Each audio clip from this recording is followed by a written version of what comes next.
নমস্কার বন্ধুরা, সুনন্দাস কিচেনে আপনাদের সবাইকে স্বাগত জানাই। আমি সুনন্দা। আজ আমি বানাবো গ্লাস পিঠে। সেই পিঠের রেসিপি আমি আপনাদের সঙ্গে শেয়ার করব। এই পিঠেটা বানানো খুবই সহজ, খুবই কম উপকরণ এবং খুব কম সময় এই পিঠেটা বানানো যায়। সেই রেসিপি আমি আপনাদের সঙ্গে শেয়ার করব। চলুন তাহলে রেসিপি শুরু করা যাক। এই পিঠেটা খুব কম উপকরণে এবং খুব কম সময়ে বানিয়ে নেওয়া যায়। এই পিঠেটা বানাতে যে উপকরণগুলো লাগবে সেটা হচ্ছে সুজি। আমি এখানে 100 গ্রাম সুজি নিয়েছি। আপনারা আপনাদের প্রয়োজন মতো কম বা বেশি নিতে পারেন। নেব সামান্য পরিমাণ লবণ, প্রয়োজন মতো চিনি, 1 চামচ আমি দেব বেকিং পাউডার।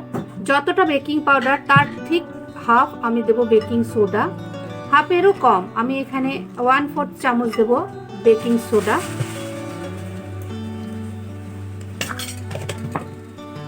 সমস্ত শুকনো উপকরণগুলোকে ভালো করে মিশিয়ে নেব।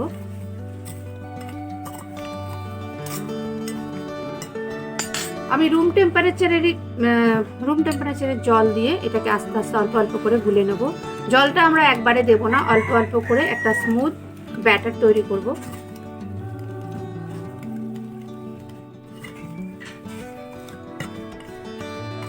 আপনারা যদি কেউ বেকিং পাউডার বেকিং সোডা না দিতে চান, তার পরিবর্তে আপনারা দইও দিতে পারেন। দই দিলে এগুলো দেওয়ার প্রয়োজন হবে না।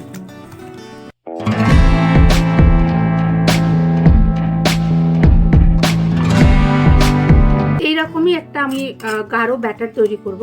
এবার যেহেতু এটা সুজি, এটাকে আমি 15 মিনিট রেস্ট রাখবো, সুজিটাকে ফুলতে দেব। 10 মিনিট হয়ে গেছে, দেখুন সুজিটা কতটা ফুলেছে। ব্যাটারটা আমার একটু সুজিটা ফুলে ব্যাটারটাও আমার একটু ঘন হয়ে গেছে। এই জন্য এর মধ্যে আমি আর অল্প পরিমাণ জল মিশাবো।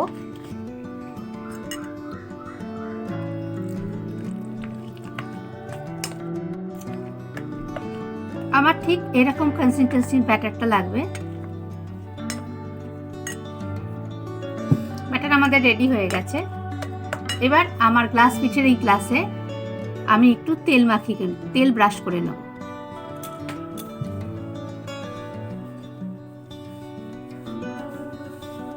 অল্প পরিমাণ সাদা তেল আমি এর মধ্যে লাগিয়ে নিচ্ছি, যাতে পিঠেটা আমার খুব সহজেই ছেড়ে যায়, গ্লাসের মধ্যে লেগে না থাকে। এর পুরের জন্য নারকেলের চেয়ে দরকার। সরি বন্ধুরা, এটা আমি আপনাদের দেখাইনি, কারণ পুরটা আমার ঘরে অলরেডি ছিল, সেই জন্য আমি পুরের রেসিপিটা আজ আপনাদের দেখাইনি।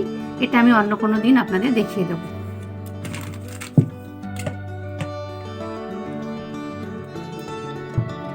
পুরটা আমি পুরো গ্লাস ভর্তি করে দেব না, কারণ এটা ভাপে একটু ফুলবে।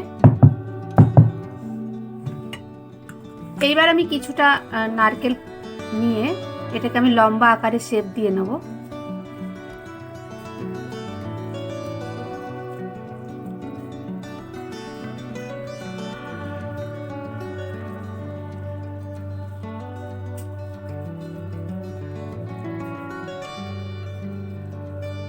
দিয়ে এটাকে আমি এর মধ্যে মাঝখানে বসিয়ে দেবো।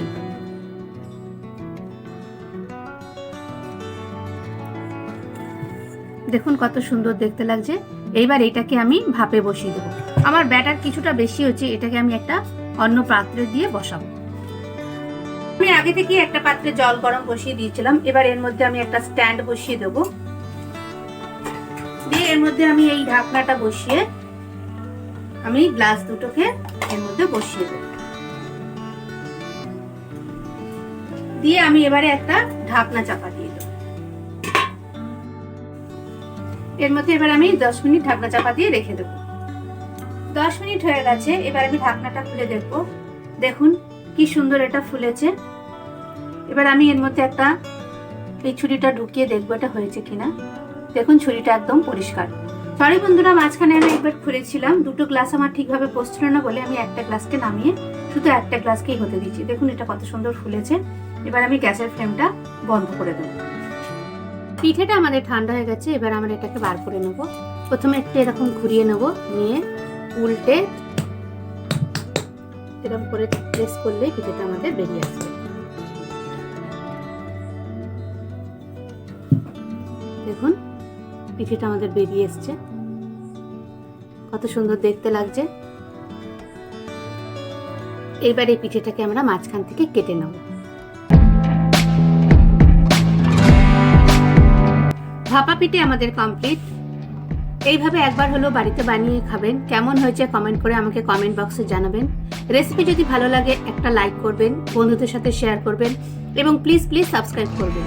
যারা আমার এই ভিডিওটা ফেসবুক থেকে দেখছেন তাদের কাছে অনুরোধ রইল ফেসবুক পেজটাকে ফলো করতে। যারা ইউটিউব থেকে দেখছেন তারা অবশ্যই আমার এই পেজটাকে সাবস্ক্রাইব করবেন। যে সকল নতুন বন্ধুরা এখনো পর্যন্ত আমার চ্যানেলটাকে সাবস্ক্রাইব করেননি তাদের কাছে অনুরোধ রইল চ্যানেলটা সাবস্ক্রাইব করার, পাশে থাকা বেল আইকনটা টিপে দেবেন এবং সাথে অল বাটনটা সিলেক্ট করবেন। তাহলে আমার তৈরি সমস্ত রেসিপি সবার আগে আপনাদের কাছে চলে যাবে। আজ তাহলে এই পর্যন্তই। আবার দেখা হবে অন্য কোনো দিন অন্য কোনো রেসিপির সাথে। আমার সঙ্গে শেষ পর্যন্ত থাকার জন্য আপনাদের সকলকে অসংখ্য ধন্যবাদ।